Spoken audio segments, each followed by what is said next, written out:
Welcome to the world of Kindle, where you can buy books in seconds and lose them even quicker. Recently, Puffin, the publisher of Roald Dahl's children's books, decided to review them and found that some of the words hurt their feelings. As a result, they decided to amend a dead man's work to be more palatable for a 2023 audience. Now, although they have backtracked and said that both the new and original versions will be available, this does remind me of the time that Kindle owners found, without a hint of irony, that George Orwell's books had been deleted from their devices, and CEO entrepreneur born in 1964, Jeffrey Bezos, had to say sorry. Although, to be even fairer, that blog post has now been deleted. You owe us another apology, Jeff. Let's look at how technology could help censorship, erasing past publications, and control what we see, or more importantly, what we're allowed to read. You know, the usual shit on this channel. Part 1. Lack of ownership. When you buy a physical book, you own it and it's yours to keep, or to lend, or to give it away, or to rub it up against yourself late at night in a vain attempt to keep away the shadowy darkness that plagues your soul. Amazon Kindle devices can play the role of a librarian and remove or alter the books in your device without your permission. Now, this could be a good thing, especially if they're removing auto-generated books, books with clear misinformation in them,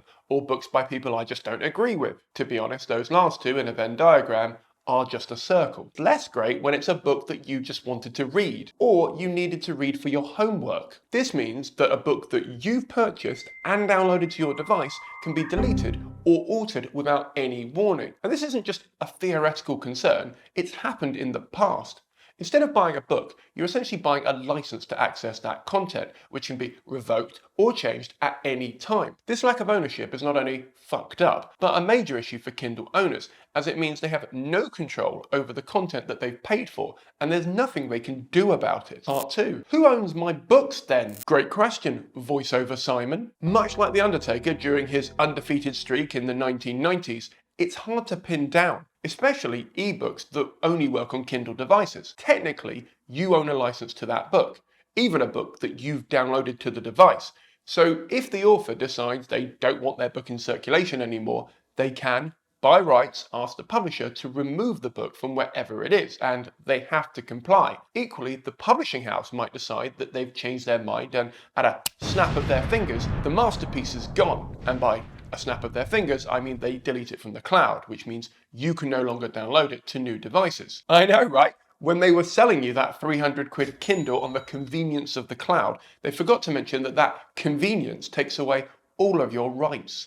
And I'm starting to understand why they rejected my application to be on their marketing team. And finally, you can do something that breaks their unreadable terms of service, either of the Kindle device itself or the publishing house that sold you the book. This could be a you problem, like you using a VPN that you saved 15% off a 3-year plan when you used my promo code from the link in the description below, when they asked you not to. Or a them problem, when someone hacked your account, you looked suspicious, and they decided to delete you from their system without a review. Part 3. Any other issues? Well, yeah, actually. I mean, look how much is left of this video. I mean, for example, do you know that in many ways, you don't own your Kindle reader? The fuck? I know, me in a hat. And I'm not just talking about the versions where you can pay a bit less and they'll show you adverts. Which, by the way, how is that legal? Kindle can and has removed devices and tools when it felt like it in the past, including Wi-Fi and access to their store to make us upgrade the device and buy a new one. Part 4. What can we do about it? Not a lot. It's a matter of trust.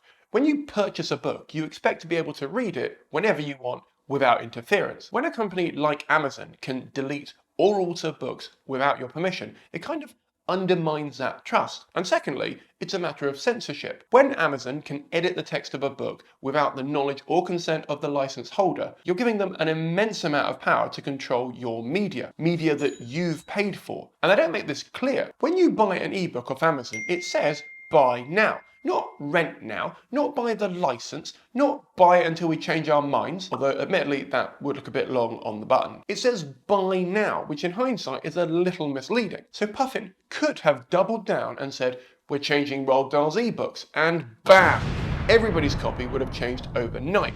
But this isn't like Amazon's terms of service, where they can update them on a whim. This is a book we wanted to read. They say you should never judge a book by its cover, but you should judge a corporation or a publishing house by how it amends art over time. Godspeed.